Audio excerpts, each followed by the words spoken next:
Looks like everything is going all right. I'm hoping that we are continuing to have no echo. And it looks like I just exited the host mode, so we should be good. Let me just put out my tweet.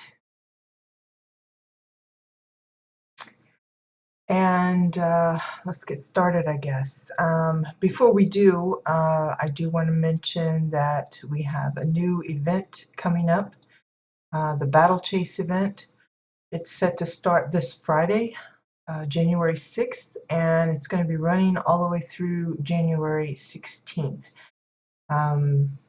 There's like going to be 2 different types of crates available, I think, depending on what part of the month. So if you check out the news announcement from Carbine, it should give you all the details. It looks like it's going to be faction related packs. So there'll be one for Exile and there'll be one for Dominion. And it looks like it has decor, skies, probably costume pieces and other things as well. So if you've been looking to get into some PvP action and have been wanting an excuse or just an extra incentive, the Battle Chase is a good opportunity to get into that. As well, we do have scheduled maintenance today. It looks to be the usual scenario, so it's going to start around 4 a.m. PST, which is 1 p.m. CET. And only going to be lasting about 35 minutes. So it's a short snippet, not too much downtime, so that should be a big plus.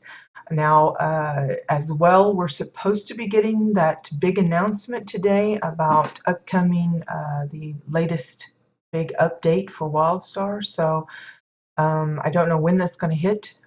Probably sometime in my afternoon, which is when Carbine usually hits the office. So fingers crossed, it's some good news, big news, lots of news. I have no idea what it's going to bring.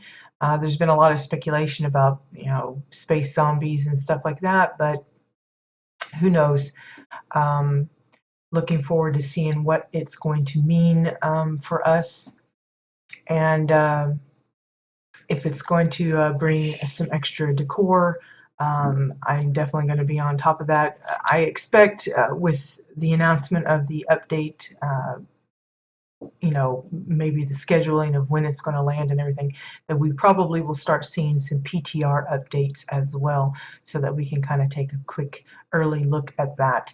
And if there's any kind of housing stuff significant, I will definitely dive into that and see if I can preview it for you guys. Good morning, Bones. Good morning, Poi, and anyone else that happens to have joined us already, happens to be lurking or whatever. So yeah, this is 2017, new year, with the house tours, for the stream in general, but for the house tours specifically, it's usually one of the big, the highest viewed videos that we have, that we put out. So as promised, we are going to start implementing a sharing of the schedule between EU and NA. And I figured it was appropriate to start on NA side this year. So we are on NA side.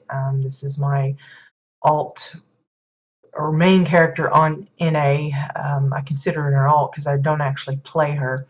But we're going to be taking a look at some NA plots today. The ones I have chosen for today are actually tied to the Black Dagger Society Winterfest housing competition. I just went through the entrance and just picked out a handful that I thought you guys might enjoy. I don't know if they're actually planning to make videos of their own and posting them, but if they aren't, then this will be a way for at least some of them to get a little bit of extra spotlight. And then starting next week, we'll probably just set back into the random stuff, no particular theme in mind or whatever. With us starting on NA, I think it's probably a good time to reiterate my my procedures and how I do the tours. I keep a running list. Now I'm speaking on my experience with Jabit with EU, how I've been handling it for well over a year now. In the beginning, I did try to reach out to the builders. I had thought it would be fun if they could be available to point out anything that they wanted to make sure that I showed, or catch things that I missed. I even, in the beginning was like seeking permission to show their plots. That was very problematic, namely because my hours are not convenient to most people. So it's not practical to be able to get every single builder here with us every time I decide to show their plots. Communication was very slow. A lot of people don't check their mail or their forum mail or, private messages, whatever it might be, as regularly as I guess someone like me that's a little obsessive and checks it, multiple times a day. So I would send out messages, and then like it would be weeks and weeks before I heard anything, if at all. So it kind of delayed my, I would be planning to tour a particular plot, and then I would just have to keep postponing it because I never did hear back from the builder. Eventually, I just decided if it's public, it's fair game. If they don't want me going and visiting, they're going to lock their doors.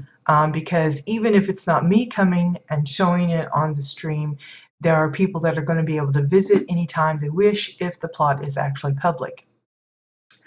So that's the way I've approached it, from pretty early on up until now.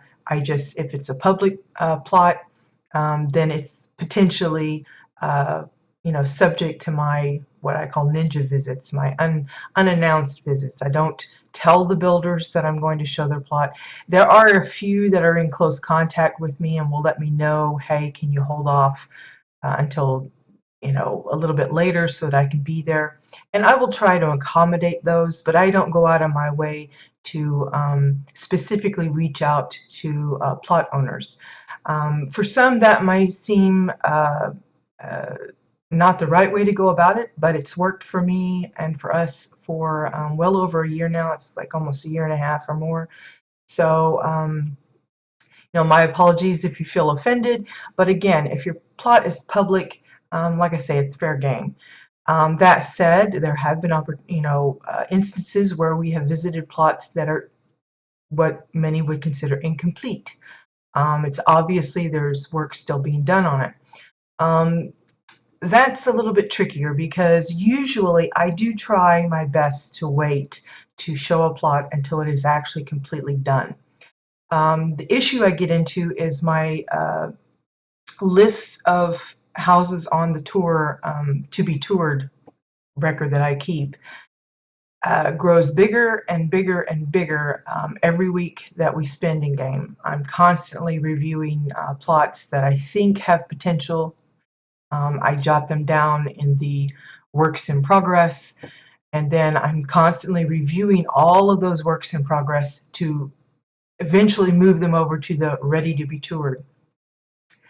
So there have been instances where plots have been on the works in progress list for like months. Typically it's weeks, but it can be months. I've had some on there for like an incredibly long amount of time. And eventually I decided for those that I am confident have been inactive, I haven't seen any kind of changes in them since the first time I saw them, that eventually I'm going to include them in the tours, even in their incomplete state. Because for me, while it's nice to show complete plots, as the builder would want you to see it, I find it very helpful, not just for me, but for some of my viewers, to see plots that might not be fully complete, but still have some incredibly creative and inspiring ideas. Typically, this is like if I have a choice between, say, 5 plots that are all the same theme, maybe they're all bars or spaceports or something, and then I have one incomplete plot that has this really amazingly clever custom house on it. Maybe it's not furnished, but the house itself is great. Then uh,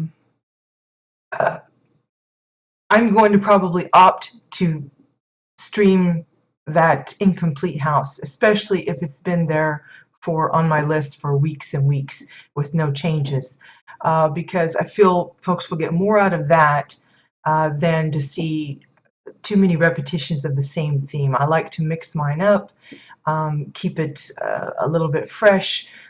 It's not that I don't think that the spaceports and all of that are, not also great to look at, but if you see a bunch of those, they kind of start blending all together. I like to space them out a little bit, and so when I come across something that's a little bit more unique than that, I'm going to favor it. Um, as always, when it comes to plots, whether they're complete or incomplete, if I miss something, or if you make significant changes, or you've finished it, update it, whatever it is, and you feel you would like it to be retoured, I am always happy to revisit. That's not a problem. I don't have a problem with uh, coming back to a plot that maybe we first viewed it when maybe the house wasn't furnished, and then now it is, then I'm happy to show that. Um, but it helps me kind of keep things moving through, so that my list doesn't just continue to grow. It actually kind of, it fluctuates. Because as it is currently, we have, like on Javits side at least, 30 homes that are in the ready to be toured, and then like 80 plus in the works in progress. So it gets very time consuming to constantly go through 80 plus homes to check if they're ready. So if I feel like it's been on that list for way longer than it probably should be, um, then I'm just going to go ahead and say, well, this is a pretty unique theme or concept. I'm going to go ahead and toss it in. And later, if the builder reaches out to me and says, hey, I saw you visited my tour, it wasn't quite done, but I finished it now. Sometimes we've actually had it where people will see me tour their partial home, and that actually uh, pokes them into action. They say, well, I was away from the game for a while, but I saw and it inspired me to go ahead and finish it. And that's, maybe that's just something they need. Maybe they ran out of space. Maybe they ran out of money. Maybe they just ran out of ideas. It's any number of factors that could cause a plot to be left incomplete for a long period of time. It's nothing personal. I'm not trying to be mean about it. Or malicious in my visiting actions. I just feel that even in its complete state, if I'm showing it and it's not finished, that's got to be, I would say, take it as a compliment, because I obviously feel that even in its unfinished nature, it's still worth a look. It's still a good learning tool for beginner builders especially, but also for those of us. I mean, there's always a difference between seeing a finished house that's fully furnished, fully divided up, as compared to the shell of the house, to see what it looks like before you touch it. My husband is always commenting about bunker houses. He has a bunker house on his plot, and he'll look at mine and he goes, yours looks so much bigger than mine. And it's because I've already, divided it up, made a lot of spaces, and I say, well, it's just a trick of the eye. So sometimes it helps to see what it looks like before, and then later, if you get a chance to see it after it's finished, then you can appreciate it a little bit better. So again, my apologies if anyone is offended or bothered by how I do my little stream. It's not specifically geared toward only showing complete houses. I'm showing things I find interesting, things I feel will inspire others, no matter what condition they're in. I do try to make an effort to hold off on visiting those that I feel are, actually being worked on. So, but it sometimes doesn't turn out that way. So just a heads up to NA players that maybe have been leaving their plots open to the public and are hesitant about me coming and ninja visiting with them. Lock your doors now, because now that we're going to be touring NA plots alongside with the EU plots, you guys are going to be just as susceptible to me coming and visiting at my whim. And hopefully we can continue to have a great time with it, regardless of you know, when we show it, how we show it, and all that kind of stuff. So word of advice: if you're a builder and you don't want your plot being shown until you're happy with how it looks, lock it up. Put it to private, put it to neighbors only, roommates only, however you want to set it up, but don't leave it public, because otherwise, you know, anyone can come, and it might not be me to show it, it might be someone else. For me, I don't try to diss the person if the place is incomplete. I always try to look for the positive. Again, if I'm going to show it even in an incomplete state, I feel it's got merit, it's useful, it'll be helpful and inspiring to someone else. So again, please take it as a compliment rather than me trying to show how you haven't finished whatever you're doing. I don't think of it as anything as a horrible kind of thing, but there you go. So enough about that. Let's get started. So as I said, I just went through the participants list from the Black Dagger Society competition. So now I don't know if they specifically wanted Winterfest themes. I think it was winter just in general. Hey Faye, good morning. Glad you could join. But I think a lot of them are, or several of them are specifically Winterfest related. So this is Valeria Starbreeze's plot, The Hidden Valley. And you can see they have gone all out for the Winterfest theme. You may recall we visited this plot last week when we were doing the CBDC showcase. I think it was last week, wasn't it? Yeah. That was to show off their Papa Phineas sleigh. We'll be taking a look at that again too, but this time we're going to go a little bit more in detail. So right off the bat, you have their little North Pole sign. They're using the neon signs, the one with, I think it's the beer. That's the one that has the blue rectangle frame for it. Katia likes to use it for her scoreboards, and you can see it's a pretty good. It's a little flickery because it's supposed to be, you know, like malfunctioning neon, but looks really nice and clean, easy to read. All the letters are pretty uniform in size and everything. That's really important when you're doing it. Unless you're wanting to make it look a little scrappy looking, it's really important to keep those uniform as best as possible. Okay, you can see they're using one of the Lop snowmen as the mailbox. So he's got like a little hat topper there. And lots and lots of the snow-covered plants and trees. You'll see they've also used oversized crystal. I don't know if it's just one of the crystal formations or what, but they've like basically like made it an icy dome on top of the plot. That's why you're getting all this little sparkle stuff and animation in there. I think it's the blue formation, maybe the purple one, I can't really tell. But they've just basically enlarged it so big it covers the whole plot, and it basically covers up the sky. And then they've added all of these glacier spikes to kind of accent it. It's an interesting way of doing it. There's a lot of items that are considered hollow that will work just the same. I think some have used the insides of some of the trees and some things like the barnacle weed and stuff. allows you to like sit inside it because it's hollow. So if you like really size it up big, you're kind of inside it, and it just gives it a different kind of, it's a way of manipulating the sky without actually changing the sky options. You can see they're also using a lot of the snowy platforms.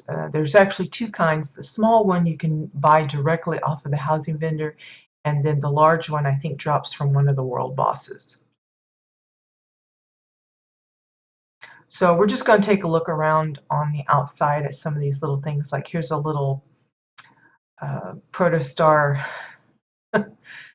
um, little helper cannon. Basically what's happening is you can see he's got his little string lights in hand, and the other one will shoot him off and he lands onto the tree to decorate the tree.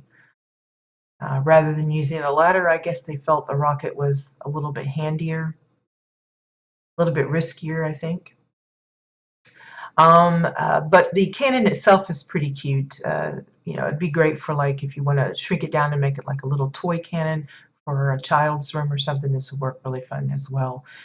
It's basically just a soda cup for the end here, and the straw happens to sit right inside the belly of the cannon, which is made up of red moon vents and then a dome sided with some tires. The little back part has a series of suitcases, exile shelf, and then a blue flare for the fuse, which works really good. So yeah, a fun little idea to have them being shot off into the tree to decorate it. So you can see they've got a variety of things. There's pillows. I see the Draken Gong. Lots of different little gifts down here. And of course the string lights themselves. Looks to be just a single pine tree. Myself, I tend to use multiple trees mushed together. It makes it a little bit more fuller for me, and I can kind of shape the tree a little better, but this works just as well. Here we have a little scene of the protostar guys, I guess, working on the snow lop. This one apparently got stuck in that one.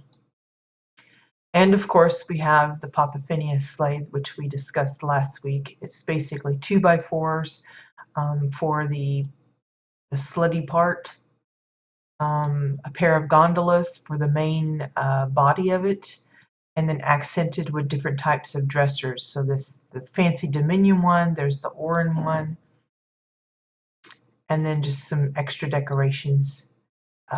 Brown sacks with the plushie stuck in. And of course, I think the favorite critter for pulling the sleighs is typically the WildStars. They even have the little Rudolph effect just by inserting a red lantern into the nose to make it glow a little bit. Again, I don't remember which mounted skull or whatever that they're using for the horns. But if you want even more antlers, you could use the Chumpacabra one. I think this is the one that has just the skull on it with the little horn bits. And then, of course, you could get even a little fancier by adding in maybe some chains for the reins and stuff. Yeah, oops, got stuck. Let's see, let's go over here. I like this little lantern here. That's basically, I think it's one of the tiki lamps, oversized and sunk down, and then a exotic silver chalice, oversized and set down. So it makes it look like a bowl with one of those fiery candles in there.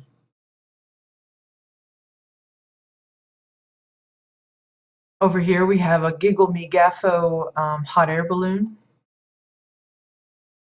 So he's being used kind of like a funny shaped balloon. You've got a bowl being used for the basket.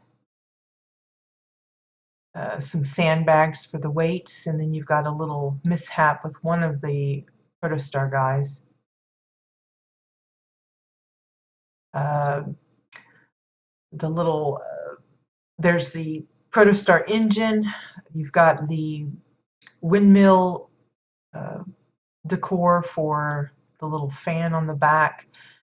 This is a bowl with a small campfire on it for the flame to light up, I guess, the helium or whatever being used in there, and then a hammer inset as the pole. So the hammerhead is actually down inside the bowl.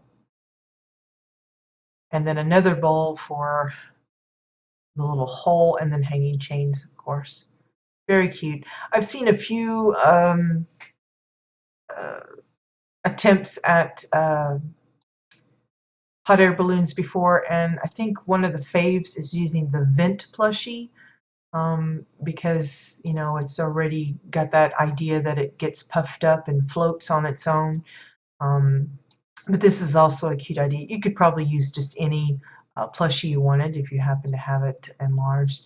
The Giggle Me Gaffo just works with this particular theme really cutely. So over here we have a few Protostar fellows enjoying some sledding and skiing. This one's got like a little bit of a jetpack. It's basically just an engine, a blue flare, and a couple of med kits.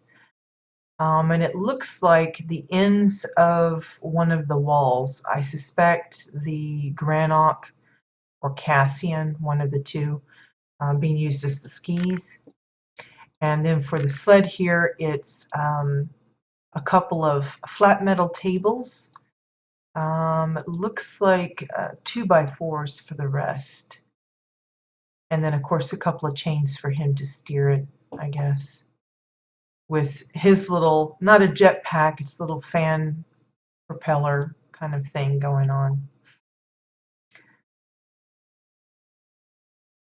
Looks a little dangerous, but I guess they want to speed around.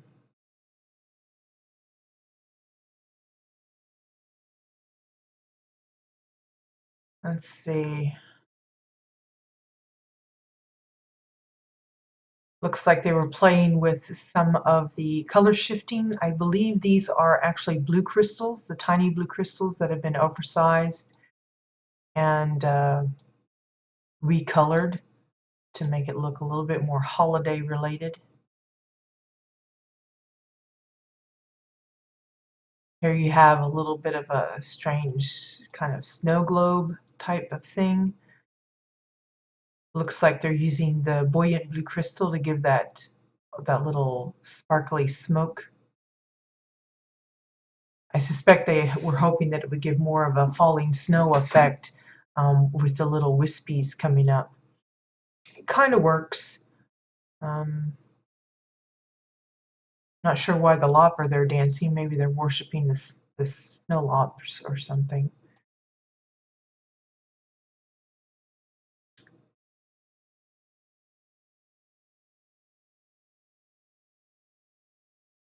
Here's some more of those candles again. I believe it's tiki lamps and exotic silver chalices. This part here is files, and looks like some of them might have been recolored as well, especially the red streaked one. With, I think it's one of the Orin pillars, and then just topped with one of those gate posts.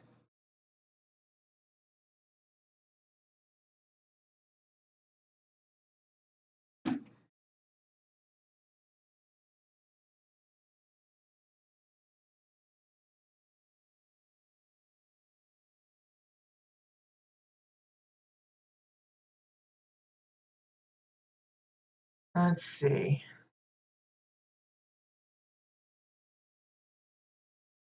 This looks like it might be like some kind of like the end of a racetrack or something. I'm not sure what that is. Or maybe that's where the the sleigh ends up landing or something. Not really positive. Let's see, over here you've got the caroling protostar guys. They got their little music books open. And then right behind them is, I forget the name of this fella, but it's from one of those really old, it's like the Abominable Snowman, but I think there's like a cartoon thingy or something from it that would play around the holidays. Really nicely done, I think, considering the pieces used. I mean, there's snow-covered stones, looks like snow clumps. I'm not sure what's being used for the teeth. It looks to be like some kind of bone stuff, so maybe it's, I have no idea. The claws on the hands and the feet look to be bananas, with part of the hand being a sandbag. Is it the one from The Simpsons? I was thinking it was one of those claymation videos from, like, they have a whole series of Santa Claus and Rudolph and stuff. Trying to get a little closer to his raised hand here. Oops. Not letting me stay up there. You can see he's holding like a snowflake kind of thing. Some layered glass and, oh, maybe it's the tree topper he's getting ready to put onto the tree for them. That might be it. Looks like glass and files for that whole thing.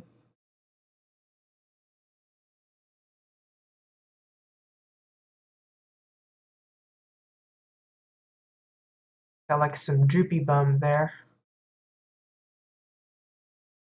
But yeah, really nicely done. I mean, for those that we've seen at least one other Yeti kind of creature, and it's a different feel. The other one was a little scarier. This one looks more cuddly, like bee friendly. Even with his teeth, the way they look, he looks like he's smiling. I'm really not sure either. It just reminds me of the one that was in the claymation bits. So here we have a little gingerbread house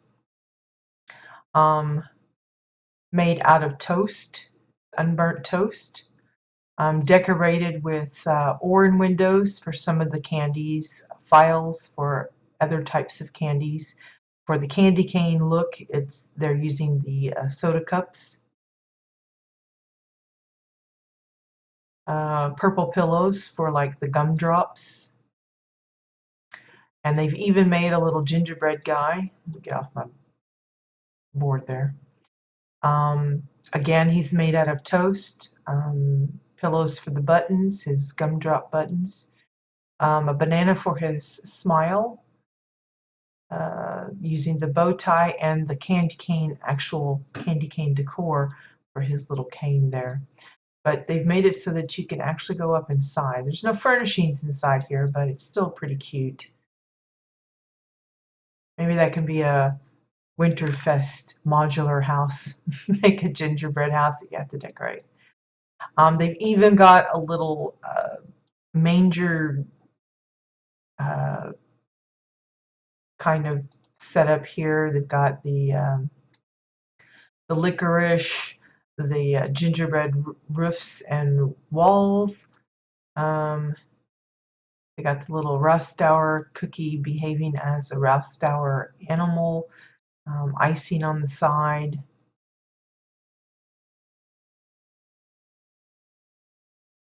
And of course the protostar cookie. It's a weird, really weird looking cookie.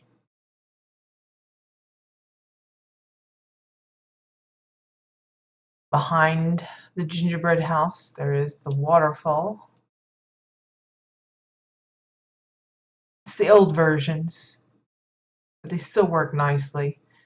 I like how they've clumped it all up, so it looks nice and finished, coming out of the rock directly. Again, it's just glaciers. Some of it is Oran walls to give that nice cold blue. Really cute. Now the main structure, they've done a lot of work to. You can see from the outside. Let me see if I can get a better shot here.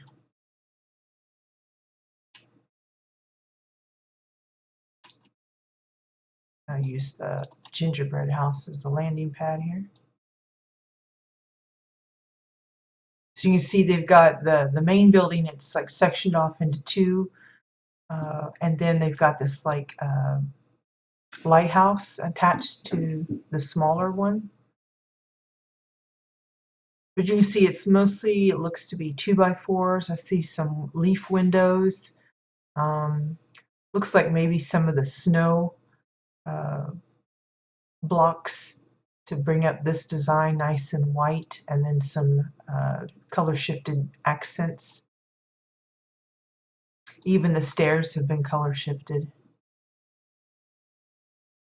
I'm not sure what those are. I'll have to take a closer look. But you get to get an overview of how they've got this surrounded. It's kind of like a, I don't know, a grotto or something. And nicely enclosed. On the base here, it's looks to be Oran floors with 2x4s to make that nice little pattern for some of those old classic buildings, like you would see on cottages and stuff. Again, a lot of 2x4s for the roofs, the sides, even here. That's looks like an orange shelf. Again, a lot of leaf windows for accenting, and then color shifting for some parts. This just looks like colored layered glass. They've got like a red and a green one layered up on top of the orange.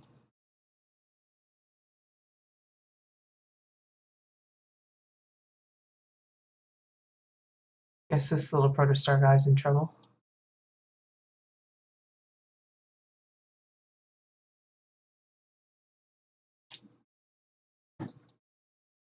For the little chimney part here, that's Draken wall fences, Draken fences. And for the base here, it looks like Dominion fencing. It could be it's just part of the home itself. Maybe it's a prefab home. I haven't really taken a look in here, so I'm not sure. These, though, I'm not quite positive what this is. They've color shifted it. I guess it's the one that's either Dominion shelf or Imperium shelf. Depends on if it's in your inventory or in the crate. It goes by both names. It looks like they've just color shifted it red and green and just laid multiples of them down to give this little look of like almost like jelly or jello stairs. They're super shiny glass stairs, I guess, maybe. The shelf is usually popular for those that want to encase precious weapons or keepsakes or something. But you can see it's completely see-through in there, so you can see how many they used. I love these little outcroppings of the windows, nicely done.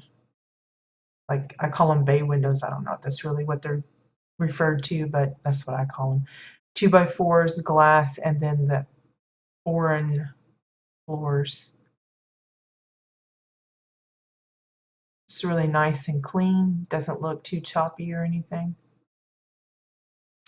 More orange windows for this trim here. Layered glass up here.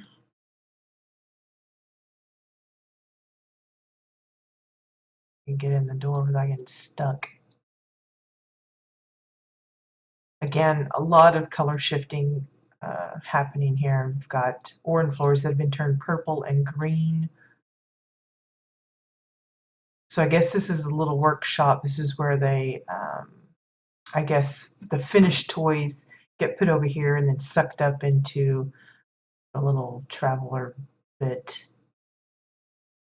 Fireplace, again, it was the Draken fences, and then inside they've got small campfire, books to line the sides, and then an orange shelf for the little mat here.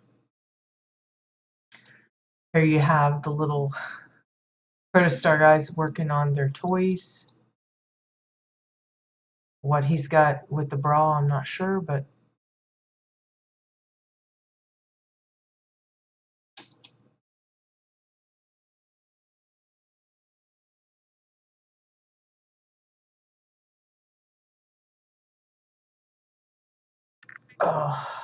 still having trouble with the jaw and everything, so apologies. It's kind of hurting right now. I'm trying to ignore it, but it's very hard to do that. So over here in this corner, you see that they're working on decorating their own little office tree.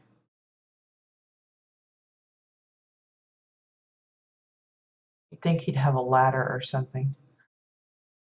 And this one, I'm not sure what happened here. He's up inside the container. Maybe he did something he wasn't supposed to, and this is his punishment spot. I don't know. But makes you wonder.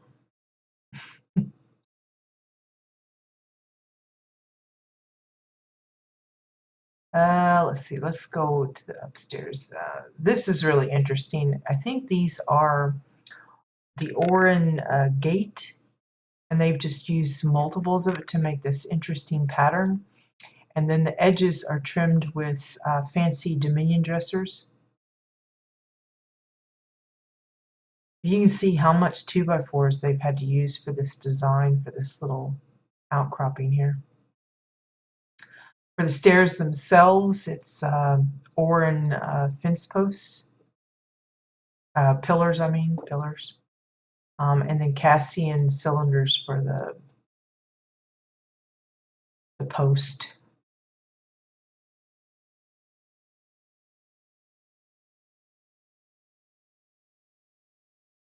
So up here is a little bit more of a personal area. You got the bedroom. They've got a little mouse hole here. That's just being the keyhole window, just pushed down so that you just see the top. Cute way of doing it. And of course, the little mouse is the one you get from Shades Eve. I forget what it's called, Mouser or something.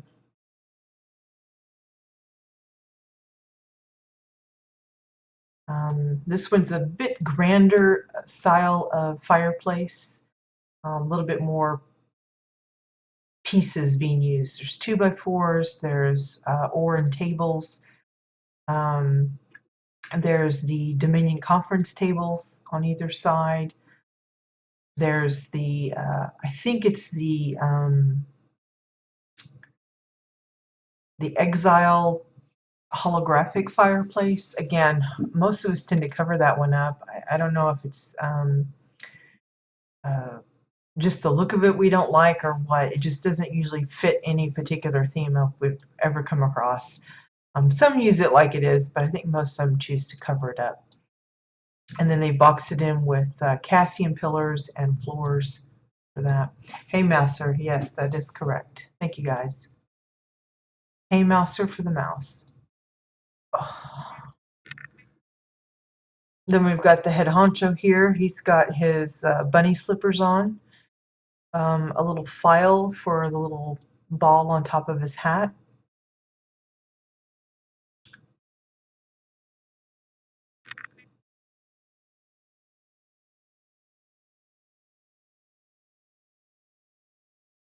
Again, the color shifting makes a lot of difference. This brings us out to the little balcony. You get a better look at the house. So it wasn't snow bits, it was just layered glass. Oh. With colored floors for the accents.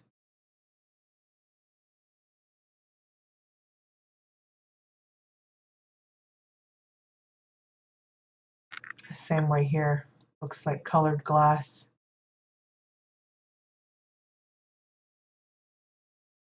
Really nice use of the windows as accented decorations on the house.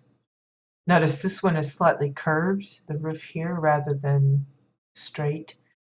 Just adds a little extra character to it.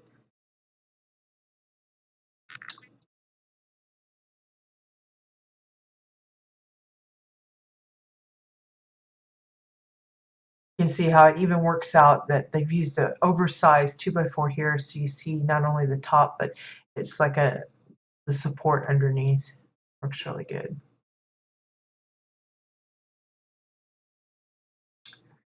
And even with this little design, having the 2x4s lined around that.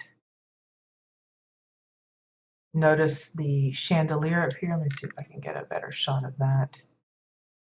It's just a couple of the nautical wheels stuck together, so it just gives it more handles, and on each handle they've got a candle, an upside down part collection lamp to help actually give it some light, since the candles don't really do that, and then a nice long hanging chain. But look at the roof there. Crazy. Crazy stuff. I don't know if I'm supposed to be able to get up there or not. I don't think so.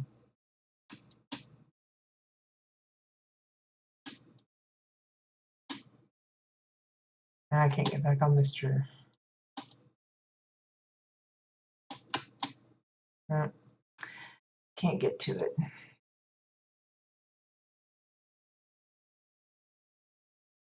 Still pretty fun and interesting though. You can see they played with different patterns on some of the windows.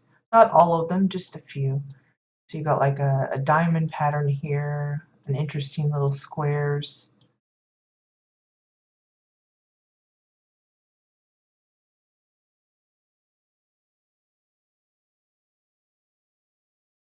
Okay, and the downstairs takes you to the storage room. They've built up a little, I don't know, what do you call that? Forklift, I think. It's made out of looks like a cryopod, tires, the Dominion generator, vent tank. Looks like golden arrow back here for the axles. One of the tablet computers, a couple of spotlights, and then metal planks or whatever for the lifters themselves. All right, boy. And then, of course, this gives us access to the bunker house, which apparently is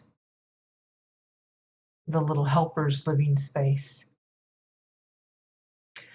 So you've got, again, a nice little fireplace trimmed in wood. It looks like they've done that with all of this, use the 2x4s to really dress up the living space here to make it different than your typical wall coverings.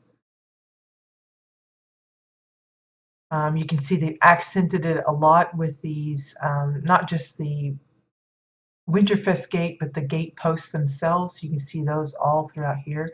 It's almost mesmerizing. It reminds me of like a barbershop pole. But they're actually using the Winterfest fireplace, and then they've boxed it in with the 2x4s, the Draken floors, and just looks really nice. Even this, even though it's kind of bulky at one end, it looks like it's supposed to be that way. Carrot rug snuck down underneath there. Nice use of some of the exotic decor. It kind of fits. It's got that dark wood kind of look, so it blends in nicely. Again, this is just 2x4s, and they've just inserted all of these poles here. They've got a very cute little painting that they made for, I guess it's supposed to be Papa Phineas delivering his gifts. So it's basically think it's the reclining woman frame. They've covered that with a travel poster or something similar to make it a solid background, just to cover the picture that's actually in the frame. And then using, it looks like the massive ocular sphere, the eyeball, just the back of it for the moon. Laid in some actual trees and brambles for the ground.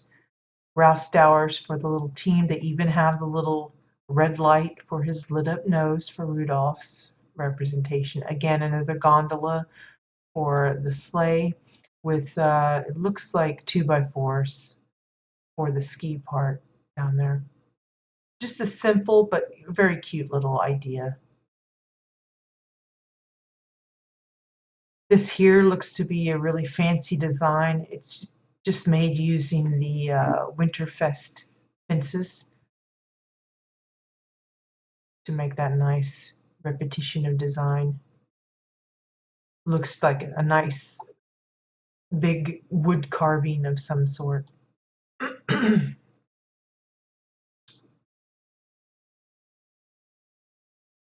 Yeah, there's the reclining woman, what it actually looks like, and this is how they modified it. Again, amazing for all of the wood that they've used in here. Just all the walls, everything is wood. So here's the bathroom. You've got the shower. He did a no-no and dropped his soap. It looks like bottle tops for the handles. And then these bits here are the lop hookahs, and that's why it looks like a little bit of steam or smoke coming out.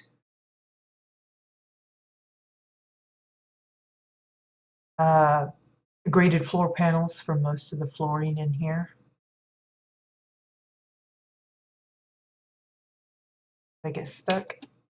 For the towel rack, it's a couple of glasses and a 2x4, the towel rack. Over here we have the little bathtub. It's basically, it looks like a water trough with some winding rivers laid on top. This is that portrait with the lady that looks like she's kind of bald to me. The back of it. Then they've got the Cassian tubes coming out, and then another waterfall to make it look like running water. Looks like bottle tops again, or file tops for the handles there. Again, look at the 2x4s, all of the work there. It's really nice and clean and blends so well. So here's the double sink. Again, lots of 2x4s, files for some of the lights. Looks like a window for the mirror. Some of the exotic decor for the sides. A travel poster for this dark part here. Actual bathroom sinks for the sinks themselves. Looks like it's sitting on top of one of the graded floor panels.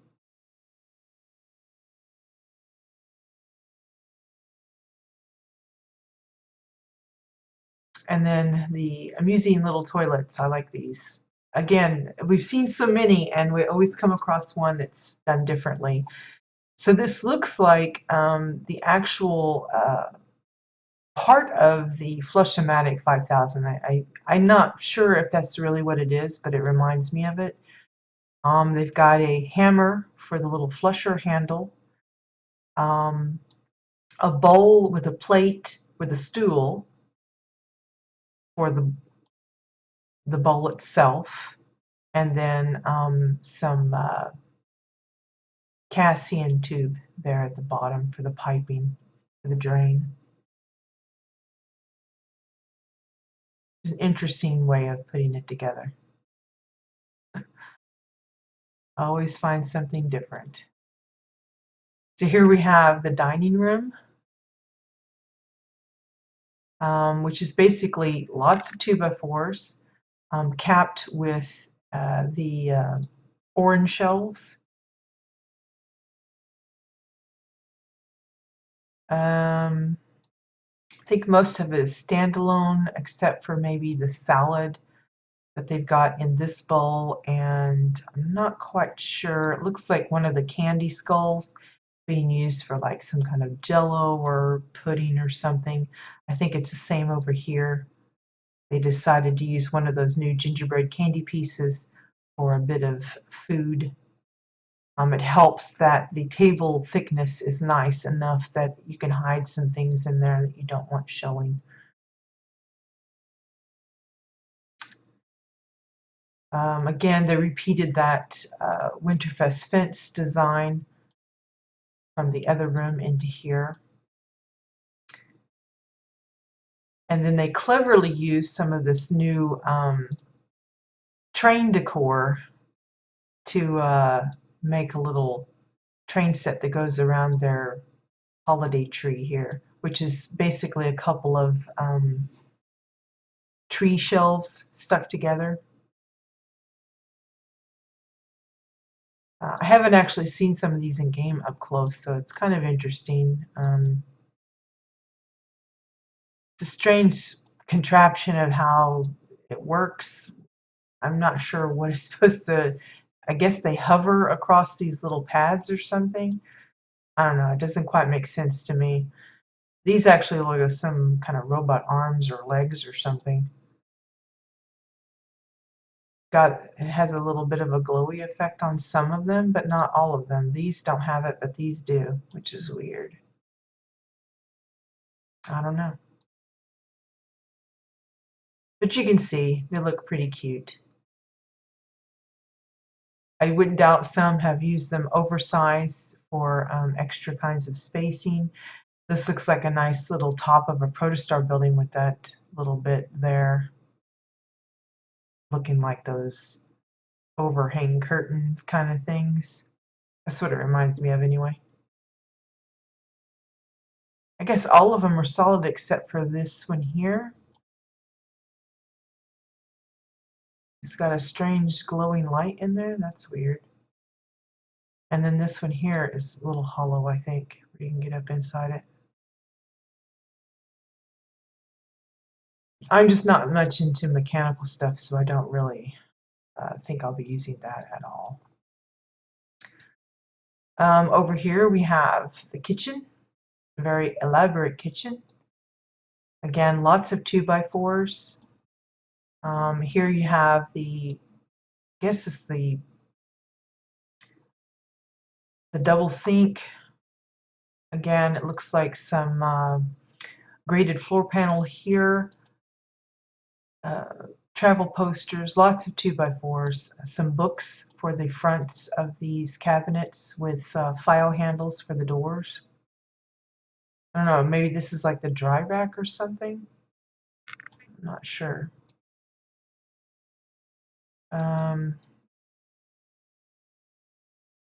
Nice little use of the RMT door here, the trap door, for a nice little cabinet. It almost looks the same color as the wood, which is nice. Oh, no problem, Poi.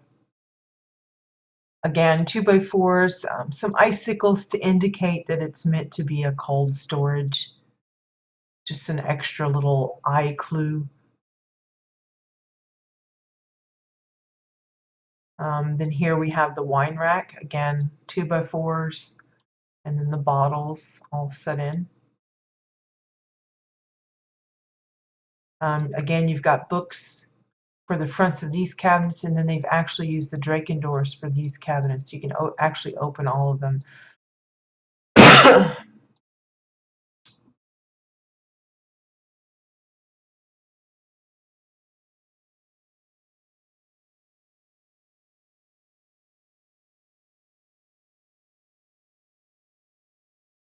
They've got the little knife block.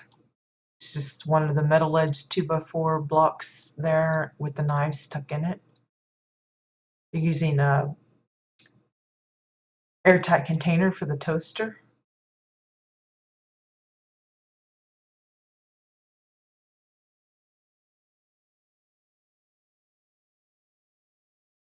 One of the Chua bookshelves for the refrigerator. Just got a couple of pieces of glass on the front and then a hammer for the handle.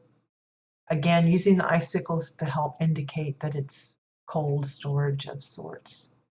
And then they have their dry pantry here. For this little grill setup, they've got, it looks like 2x4s and graded floor panels, travel posters here and there, and suitcases for the top.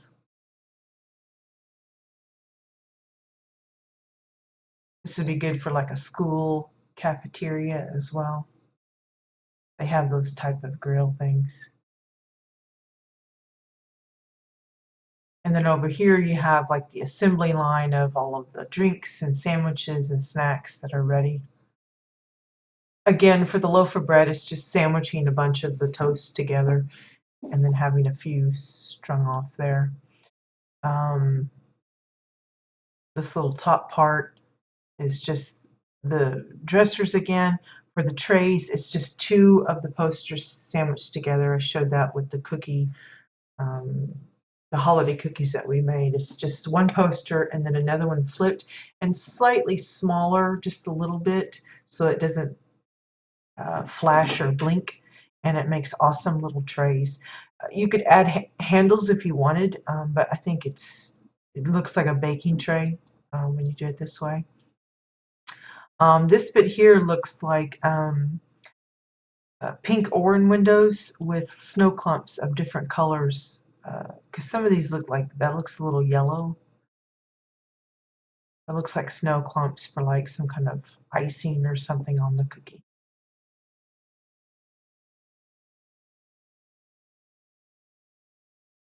So really cute. It's very open, lots of space. Here's the bedroom. Reminds me of like the Seven Dwarfs, so it's the Seven Proto-Guys or something. Or six, I guess. Again, look at all of a lot of wood.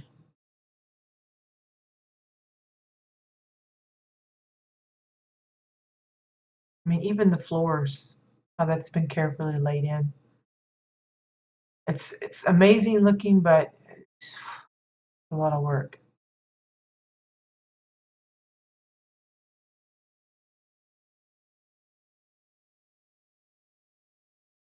Again, for the chandeliers, it's the back of that portrait of the lady with the funny hat on, or she's bald looking or something.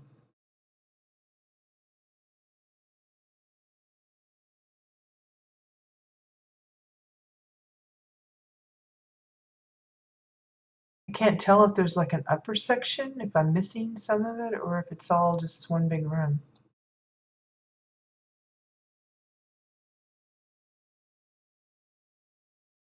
Right there. I suspect since they built up the ceiling, it's probably just one room. I can't talk.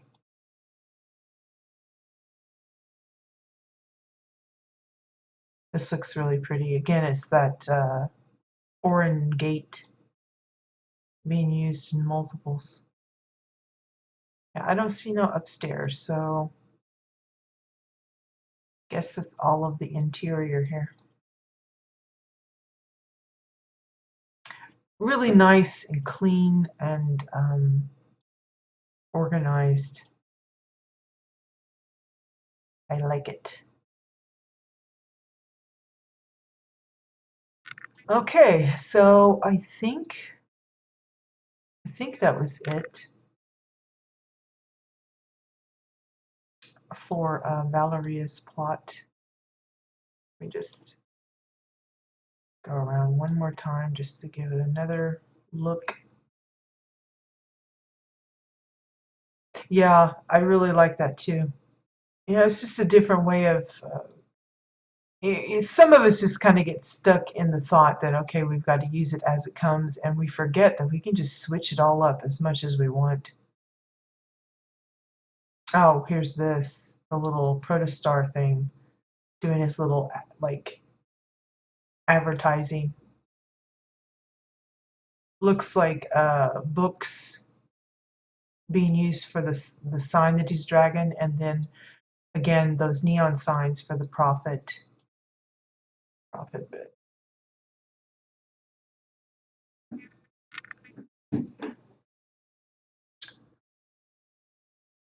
I was hoping I could get up there so I could see that little lighthouse thing, but I can't figure out a way up there.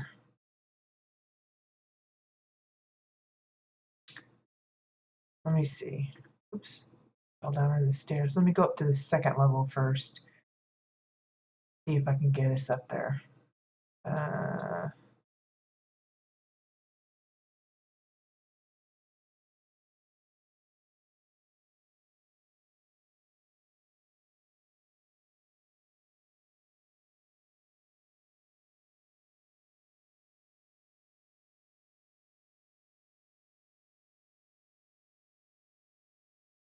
There we go. Let's go up on top. So there you go. It's one of those caution cones. Very clever use of that, by the way, for making the little beam of light go around. Some domes here, curved glass, I presume, for the little bit here, and then red moon vents, and then 2x4s lined up with some files.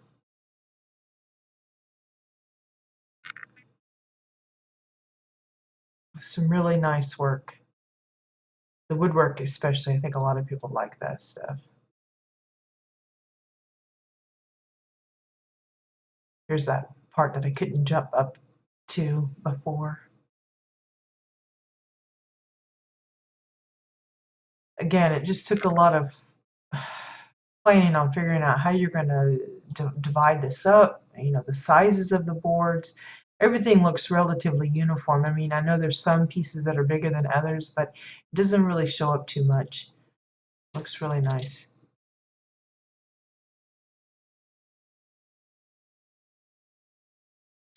I think that's all of it then. Don't think there's any like little hidden cave I might have missed. Everything's kind of boxed off nicely. So that is that for Valeria Starbreeze's home. Let's see, what's this one? So the next one is Violet Straza. I don't know which.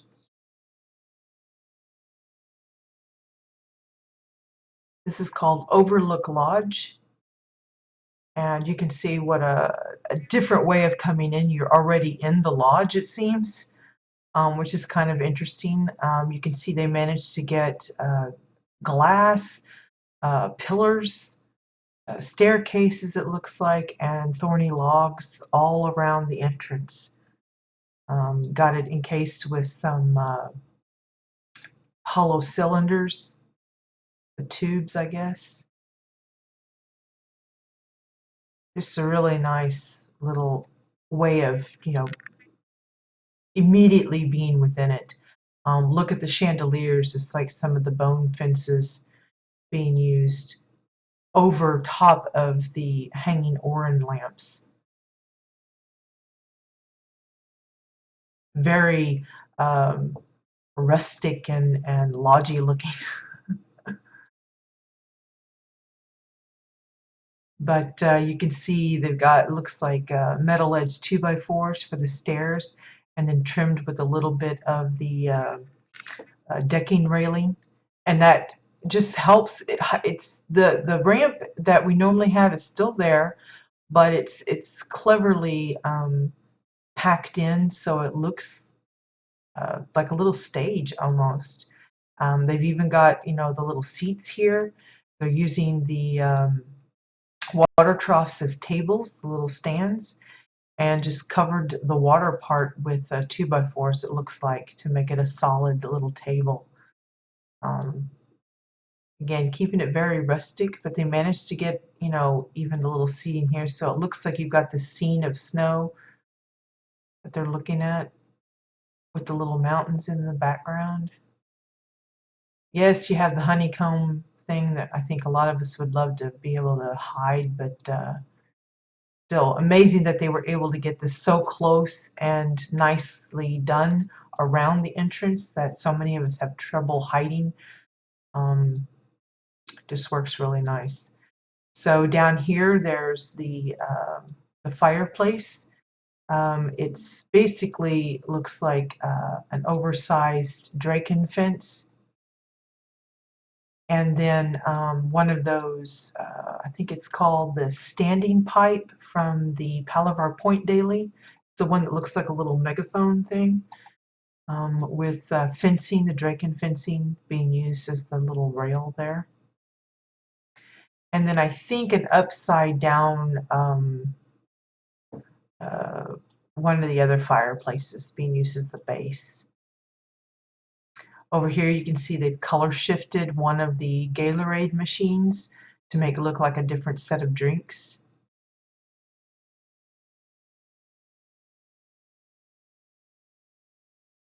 Yeah, exactly, Faye. It's really tricky, but they managed it really nicely.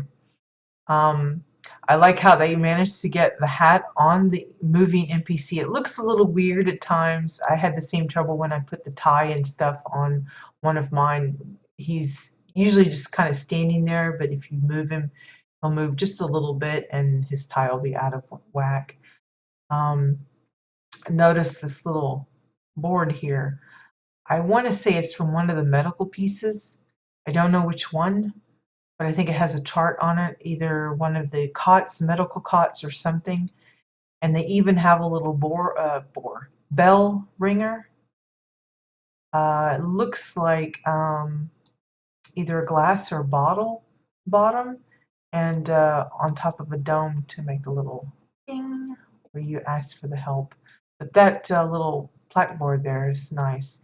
I imagine there's quite a bit of it that's hidden inside here, so it's not suitable for every situation, but in this particular one, it works really good. I think there was a little bit upstairs that I don't want to miss before I get carried away here.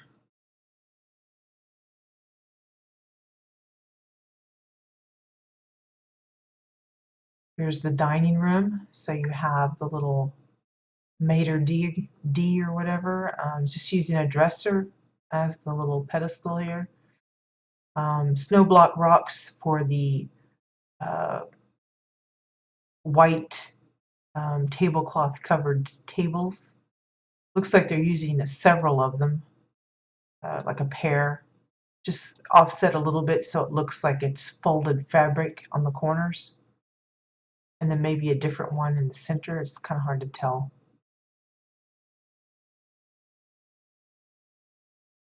It could be just towels. I think that's what it is. It's a ice rock block for the center, and then they've boxed it with towels. I think that's how they achieve that clothy look.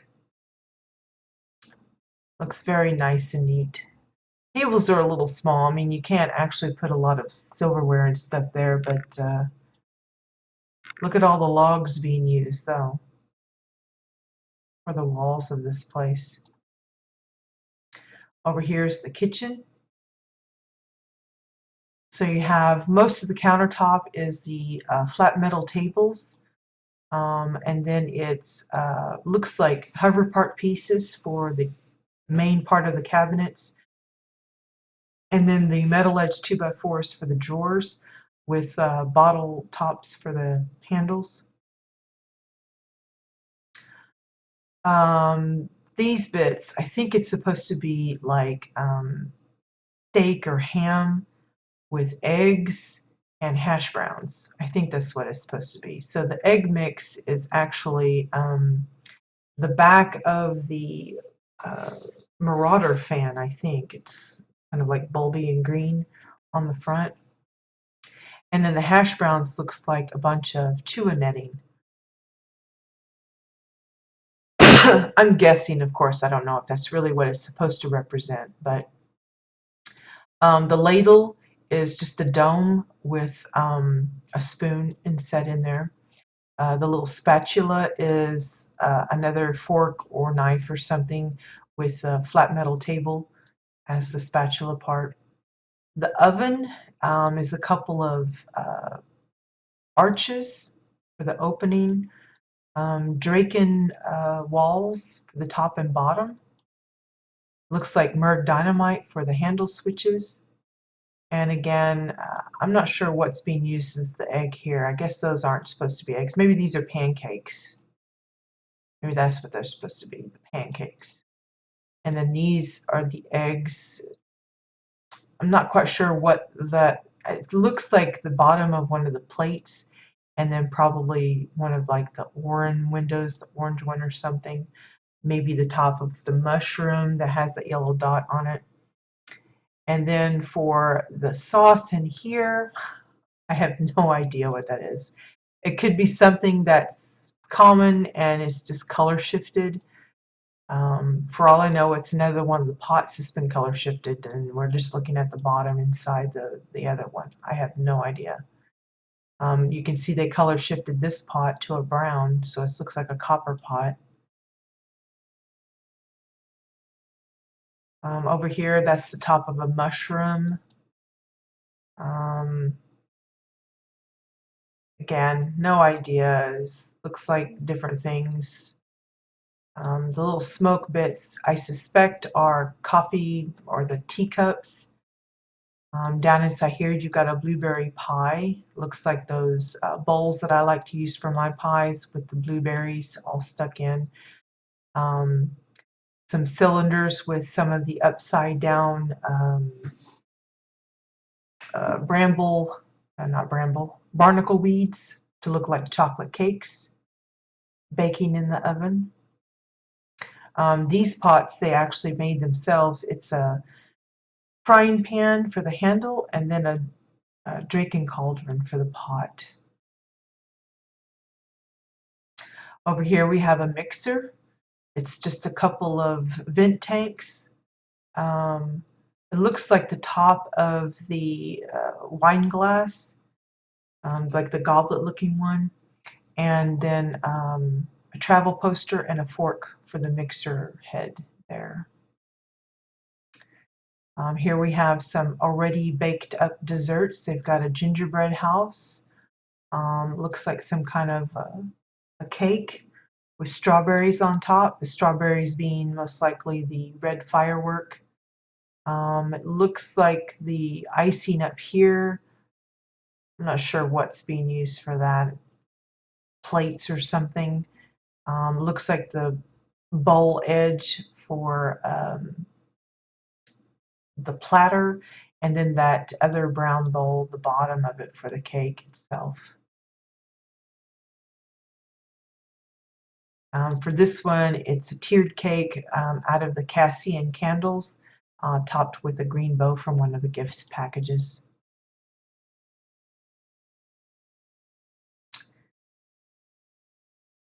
Again, looks like they color shifted a lot of the books.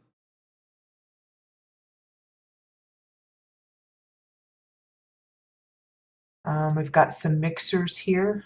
It's just the upside down airtight container with a glass and a plate for the top, and then they're using a windmill bit for the slicer inside. Different kinds of mushrooms for that. Winding rivers in the sink. That's the actual kitchen sink. It is still available. It's just a little tougher to get a hold of. Pillar for the towel rack.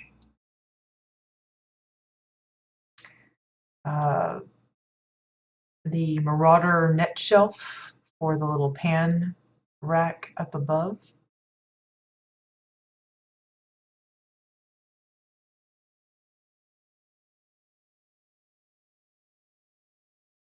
additional sinks. And then of course you have the storage. You can see they color shifted a lot of the fruits and berries and stuff just to give a little extra variety. And then using one of the new crates for the cold storage for the meats. Looks like they're using the snow turret thingy for to give that cold effect with the addition of icicles and such.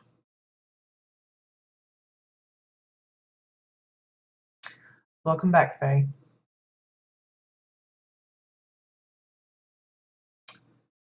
Okay, again, they've got plenty of windows so you can see outside, you know, some of the landscaping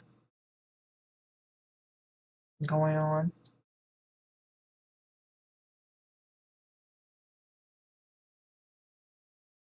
Continue up.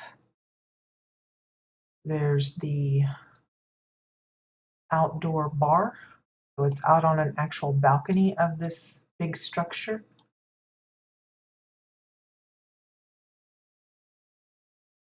You can see there have the Red Moon Terra bar stools, and then they've got them encased in those little icicle ice blocks to make it look like they've been frozen over.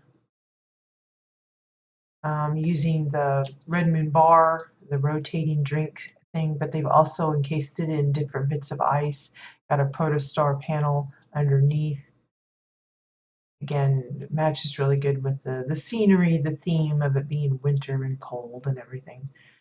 But you can see how they've got all these mountainous bits inset out there. How they did all that, I have no idea. Landscaping is like the worst for me, so. For the roofs, it looks like mostly staircases and a little bit of pillars, and then some of those frozen ledges for the covering on the bits that they want to look like it's been snowed on.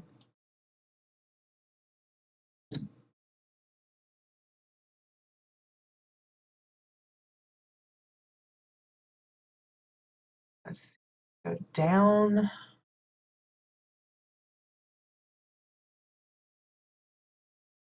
I think this leads to the outside. You can see again it's some decking pieces, and then they're using those frozen ledges for the ice. This looks to be like where you can rent your skis and snowboards. So they've got exile benches, it looks like, and then they've overlaid it with those arcade panels to make it look like little snowboards. And then here you've got those streamers. They've color shifted in different shades to make it look like the skis, using the spades, the shovel-looking items as I don't know what you call those things, little things that help you push yourself through the snow.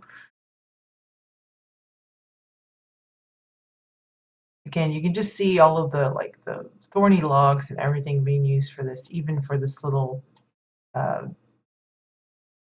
countertop here. Part of it is the wood.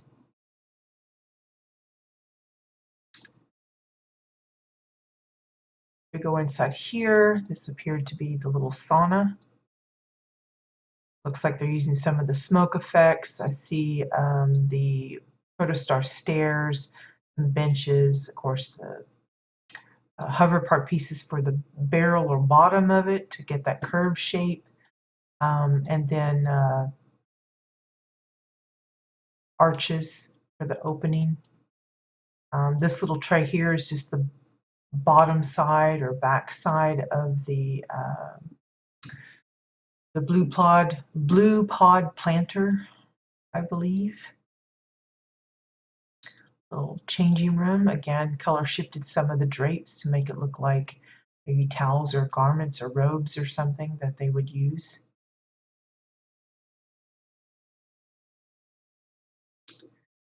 Over here is the TV room, using the Draken benches with the shelves to make the back, it looks like. Kind of hard to tell. The TV itself is just one of those exile screens, and then just boxed it in with 2x4s and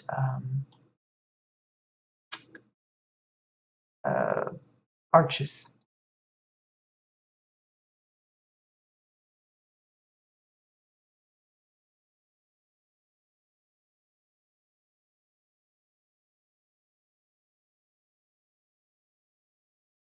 There's a little restroom.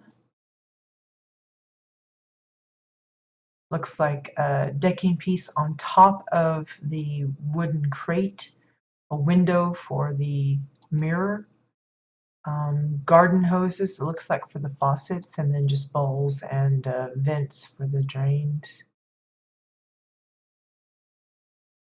Oops, got stuck. Let me move back.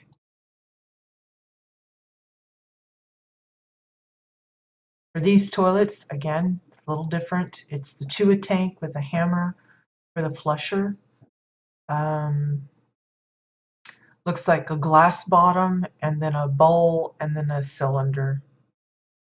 Looks like a hanging cable for the toilet paper rack. I assume it's the same over here, but we'll take a look anyway.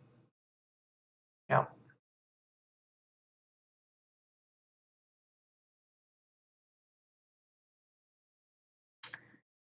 Okay, so did we see everything here?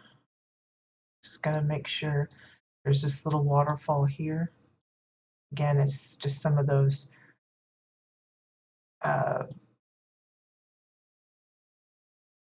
glacier spikes and such.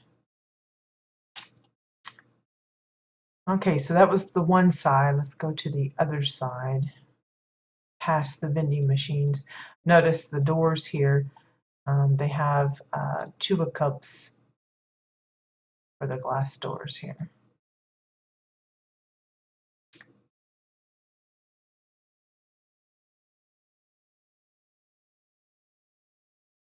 So this appears to be one of the cabin rooms.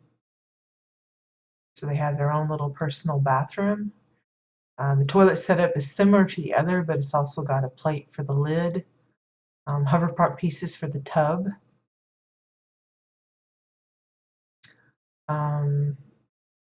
Looks like starting to hurt again. Staircase landings and one of the corner decking pieces for the sink part. Looks like the sad portrait frame with travel poster to make it look like a little tray, and then like snow block rocks sunk down to make it look like little bars of soap and stuff like that.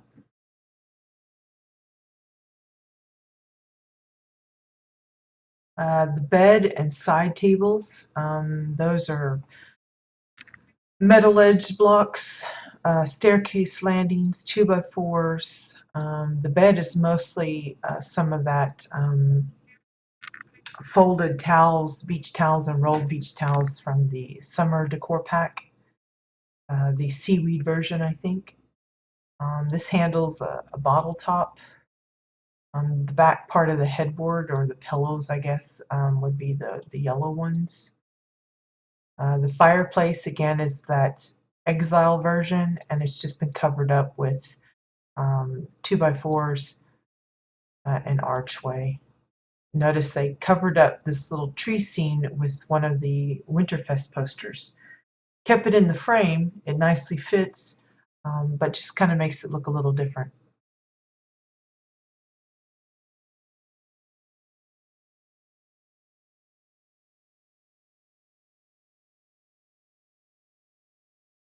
And then the second room looks like for the kitties.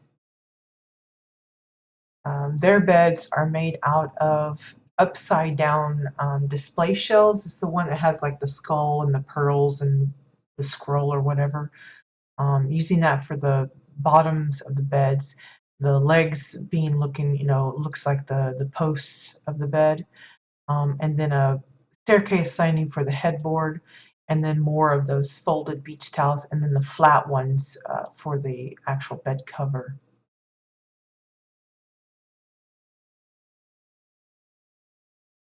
And their bathroom is pretty much similar setup as the other. Same with the fireplace.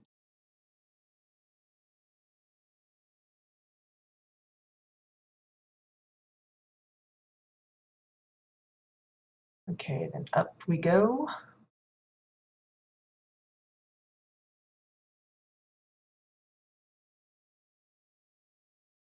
Another bedroom. This one has similar setup. You can see there's a little bit of color shifting going on to match it to the rest of the decor of the bedroom. So everything's kind of got a pink red tint to it. The bed here is similar to the one in the previous one, but again, the color shifting makes it look different. Of course, the headboard and footboard are the staircase landings. Even the socks, the stockings have been color shifted. Again, sneaking that Winterfest poster inside the tree portrait to make it look like it's a framed poster. 2x4s and staircase landings for the edges of the. Thank you for the hosting. I appreciate it. So here's yet another one, again, slightly pink. They've even dyed the rugs. It's a good way of kind of window shopping if you're not quite sure if you want to use the color shifting and you want to see it used actually applied to something. Visiting houses like this is a good chance to see some of that, because there are some items that color shift a little bit more vibrantly than others. As I showed you with the pig that I put together, the piggy bank, the ears didn't color shift as deeply as the rest of it, so it kind of looked not matchy-matchy, but you never know what's actually going to pick up the color. I tried color shifting some of the doors, and it seemed like only the trim of the doors actually changed color, and the rest of it stayed pretty much the same. It just wasn't as vibrant as I had anticipated, so being able to check out places like this can give you a better idea of if you want to spend your tokens or gold on shifting a particular item. So here's the little dance hall. They've got some performers doing their singing and stuff, and then a couple of audience members. Again, great view of the outside.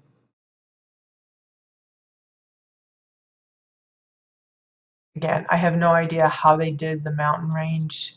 I suspect it's just a lot of oversized snow-covered rocks twisted and turned this way and that to make it look like snow-capped mountains, but a really, really nice way of doing it. I know Katia had some kind of a trick where she would like put it down in the bunker and oversize it inside there, and it would be visible up top. But how you would work that out without driving yourself insane, I don't know.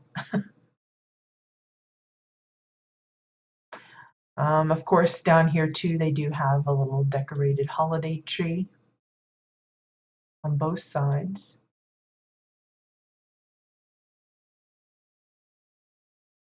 So this is a look at the lodge cabin thing from the outside. You can see how expansive it is. You've got the guest wing over here. You've got the dining wing on this side, and then the lounge area where the entrance is located right there.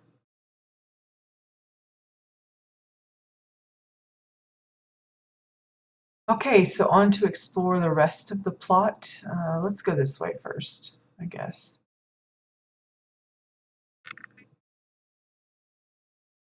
I don't know what else out here. I just grabbed these off of the listing, so I'm not for sure what all there is. It looks like this is one of those Winterfest fab kits, the snowball one where you have a challenge of, I don't know, defeating the lop or something.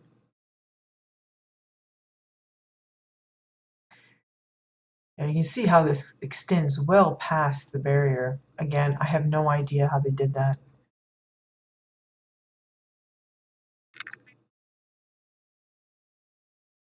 To make it look like it just goes on and on and on. But yeah, I suspect this is the fab kit here that you can do the challenge, like snowballs or something.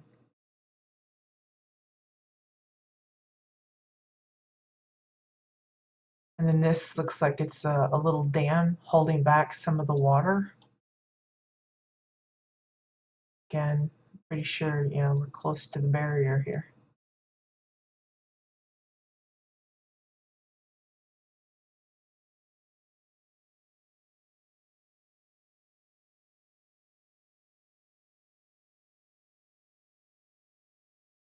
Again, how they managed to get trees and stuff past the barrier, I have no clue.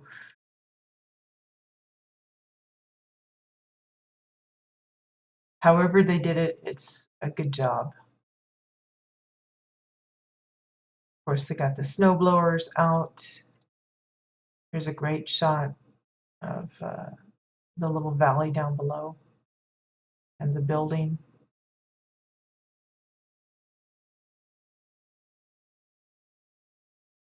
Let's go this way. I think it's supposed to be visited from this side. So here we have, I think they described it as the, like the barn kind of thing. You can actually get access to the bunker house here. If you get close enough, the little open door sign pops up. We'll do that here shortly. But this is where the Kurg come and get their food and water. On the other side is where you can ride the ski lift. It's supposed to be like a hover lift rather than actually having tracks that you follow, but to kind of facilitate someone pretending that they're going up the ski lift, they've put some a glass path so that you can actually walk it. Not exactly probably ideal for what they were wanting to do, but I get the idea behind it. So you have the little vendor here. His little booth here is made up of those firework crates. It's the bottom, and they just got it layered up. I use it for flower pots a lot, just because it looks different. And it's wood and everything, but you can see he's in there. And then they've got the granite benches on top of metal edge 2x4s and regular 2x4s, and then they've got those holographic projectors stuck underneath to make it look like they hover. They got some coming forward and coming out, and you just go up, up, up.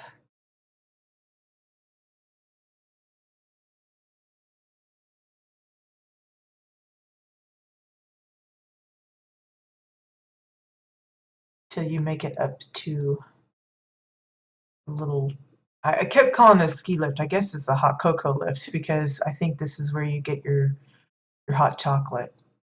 I love the little benches here that they've set up. It's just 2x4s with those tribal mats. It's a really nice material. It's got a good texture. A lot of people use it for wallpapering, rugs, curtains, beds, all sorts of things, and it really looks nice. The little booth itself is made up of logs. There's even the copper fence, which isn't functional. 2x4s. For the countertops, it's flat metal tables on top of those wooden crates. And then it looks like they have that upside down barnacle weed as the chocolate. And one of the white, or I guess it'd be the red rock at the bottom of it to make it look like a white bit for maybe the milk heated up. And then, of course, using the teacups as the mugs. You can see they use the ice rock blocks for the marshmallows, and then they stuck in a little candy cane to sweeten it up even more. You can see that's why I used the red rockets for my marshmallows. One, because they were round, I like the round look, and two, they show up at a further distance than the blocks.